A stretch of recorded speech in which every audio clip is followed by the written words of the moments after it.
বন্ধু, হ্যাঁ, কি অবস্থা? এই তো ভালো। একটা কথা ভাবছ, কিতা? দুই বন্ধু মিললা হোয়াটসঅ্যাপ বানাইলো, দুই বন্ধু টিকটক বানাইলো, দুই বন্ধু ফেসবুকও বানাইলো। আমরা দুই বন্ধু কিছু করতাম না? কথাটা তো কইছিস সত্য। হ্যাঁ, অনেক কি করুন যা বাপ তো আমরা তো তুলে কিছু করতেই বা। হ্যাঁ, বুদ্ধি পাইছি বন্ধু। আরে কি কস, কি হইছ? আমডো বন্ধু বানামু, এমন জিনিস বানামু, হ্যাঁ। মানে সেই একটা জিনিস বানামু। अच्छा তুই রেডিও, কি বানাবে বন্ধু? তুইলে তুই যা উল্টা আনবার লাগে আমি মালটা লই আই। আরে বন্ধু, তো ধরলে আইস। কি রে, তুই কি কইছ? তুই কি আনবে? তুই বুঝছস না কি বানামু বেটা?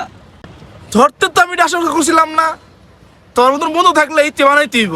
যা, তুই তোর মতন চল, আমি মতন চলি। আজকে বাজে তোর চলতাম না।